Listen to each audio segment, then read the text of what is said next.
Dans les deux capsules précédentes, nous avons vu que la lumière pouvait à la fois se comporter comme une onde électromagnétique, mais aussi comme un faisceau de particules appelé les photons.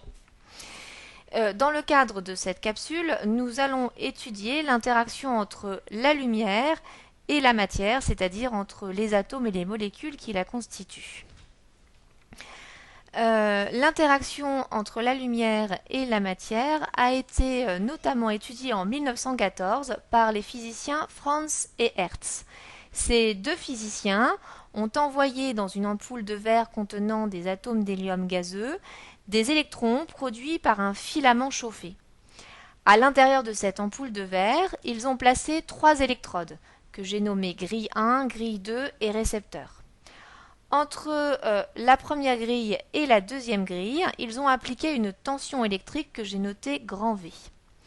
Du fait de cette tension, les électrons qui entrent dans cette zone sont soumis à un champ électrique grand E perpendiculaire aux armatures, de sorte qu'ils subissent une force électrique, Fe, qui est égale à moins E fois le champ électrique, qui tend à les accélérer. Ainsi, plus la tension grand V appliquée entre la grille 1 et la grille 2 est élevée, plus l'énergie cinétique de ces électrons va être importante. D'autre part, entre la grille numéro 2 et le récepteur, ils appliquent une autre tension que j'ai notée ici, VA. Mais cette fois-ci, comme vous pouvez le remarquer, le sens de branchement de ce générateur est inverse par rapport au sens de branchement des deux autres générateurs, de sorte que les électrons qui entrent dans cette zone sont soumis à un champ électrique qui est orienté dans le sens inverse par rapport au champ électrique précédent. Ils sont alors soumis à une force électrique qui tente à les faire ralentir avant d'arriver au niveau du récepteur. Alors, dans cette expérience, Franz et Hertz vont faire varier progressivement la tension d'accélération que je notais grand V, et ils vont chercher en fait à détecter les électrons qui arrivent sur le récepteur et aussi à mesurer leur énergie cinétique en mesurant à l'aide d'un ampèremètre l'intensité du courant qui circule dans le circuit électrique. Alors qu'obtiennent-on?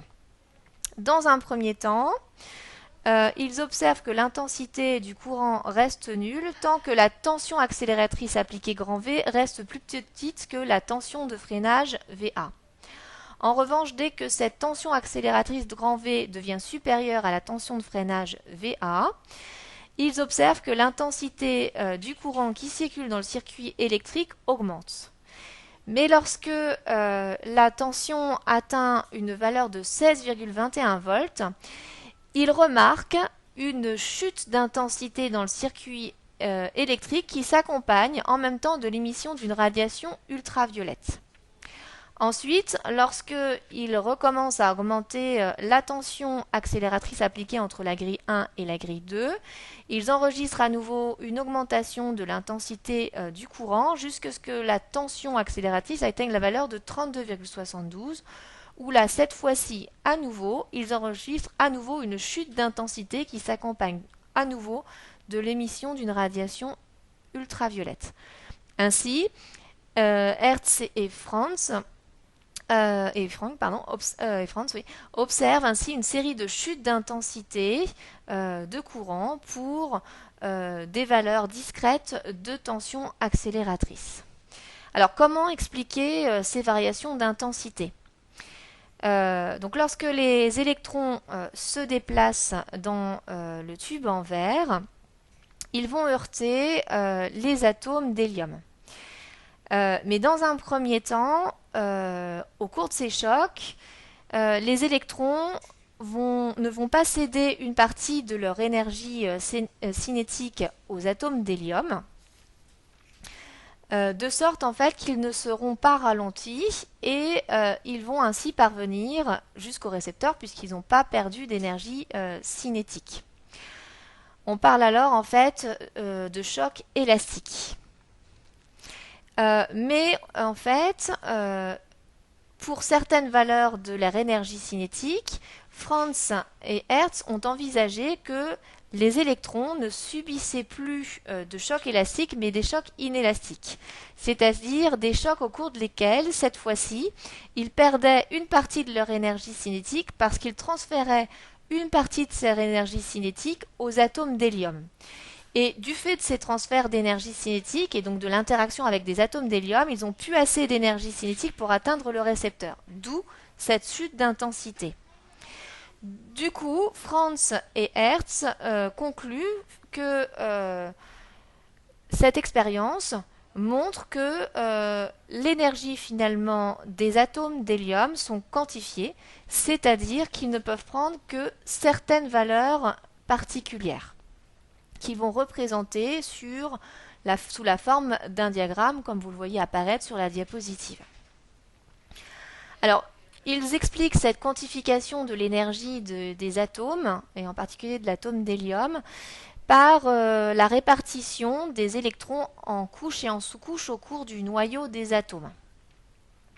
Vous savez en effet que les électrons se répartissent sur des sous-couches électroniques en obéissant à la règle de Klevskovsky.